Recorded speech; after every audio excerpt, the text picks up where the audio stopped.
Last Christmas, tinalakay natin yung top 5 NFT games natin this December. Ngayon, tinan naman natin this January kung ano naman ang ating top 5 NFT na magbibigay sa atin ng same kitaan.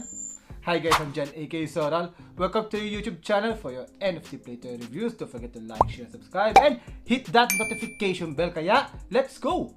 Guys, disclaimer ha, hindi ito mga recommendation to buy.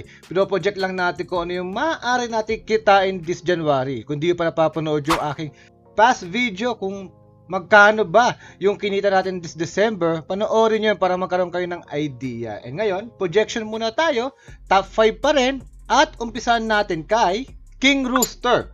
Okay, so yung capital natin dito, 7.5, alam nyo na yan, no? Ang dami na natin videos about King Rooster.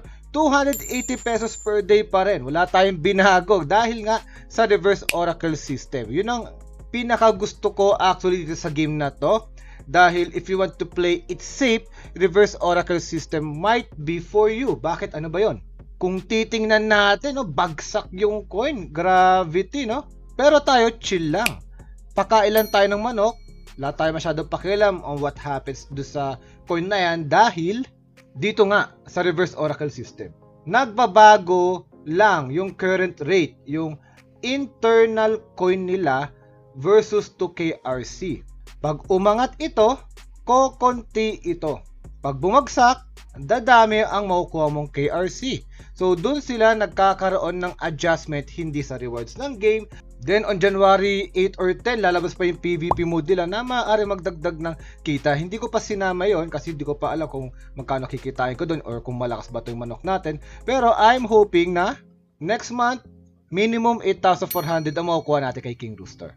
Ang next natin sa list natin ay si Omni Legends. Ang laki ng capital na inilagay ko dyan. Pero okay lang. Panapansin dito sa ating expected profit, parang konti, no? 9,000 dahil hindi ko pa sure, no? Exponential returns kasi siya. What do I mean by that? So may kita nyo dito ang naipon ko na is 5,687 coins. Ang palitan niyan to Okash, which is yung governance token ng larong ito, ay 1:100. And since the release, nakalalang token, bumagsak, di ba? Grabe yung pagbagsak. Kaya I'm betting na malaki yung upside nito. Hindi pa to hinahype, no? Hindi pa to masyadong kilala din. And maganda pa yung farming nila. So, bago ko ba nasabi yung maganda yung farming nila? So, yun nga, dati, nagtataka ako, mga 100 lang, no? 100 coins lang ang nakukuha ko, parang 1 Omnicash lang yun, di ba?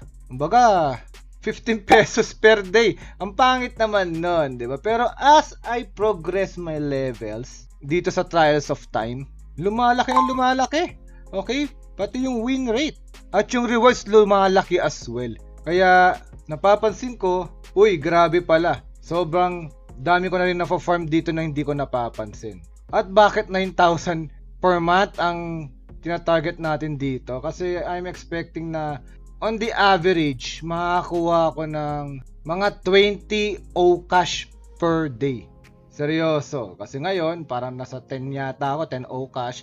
Then, syempre, aangat pa tayo ng level balang araw. And we will never know, kaya kinuha ko yung gitna lang. Or yung times 2 ngayon, on 15 days na maaari. Pero dahil exponential yan, baka mas malaki pa kitain natin in the future sana.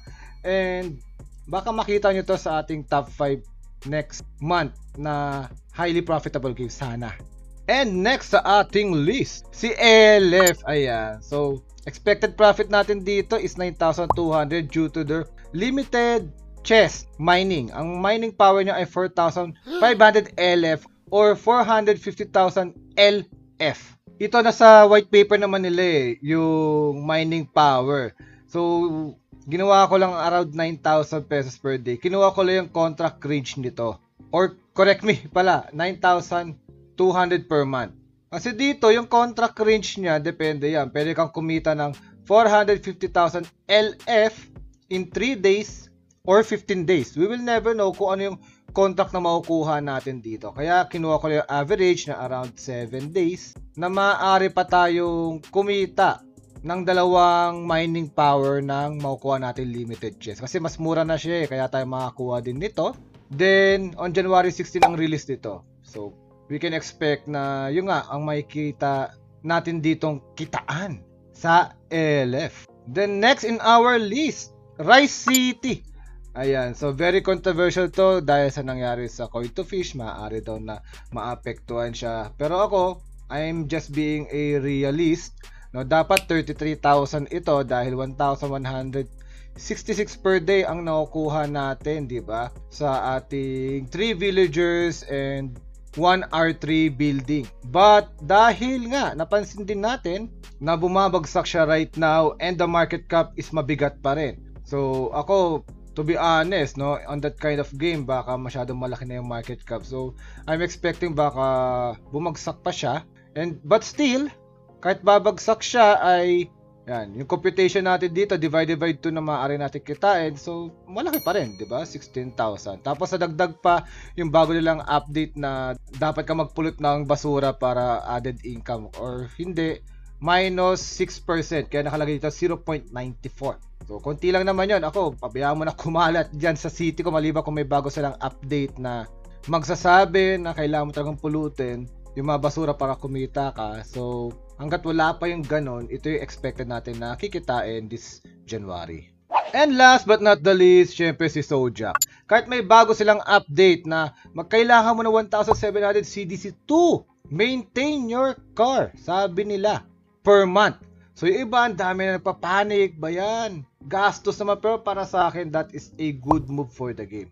Ang pinaka-wino-worry ko dito ay yung rewards pool nila baka maubos. Ngayon, with that kind of update, so may utility na yung CDC token, hindi lamang sa pagbili ng kotse or ng fragments, but for your car to be maintained para magamit. So, nice move for Sojak's team. Kahit na nabawasan tayo ng kitaan, still we can expect a 105,000 profit assuming na walang mababago at sana madagdagan pa yan pag lumabas na yung PVP mode nila at maganda pa yung chart nila. Then yung market cap niya compared sa Rice City, 8 million lang ito. So kung mararating niya si Rice City at the current market cap of Rice City, so magiging times 20 to, diba? So learn how to read market cap.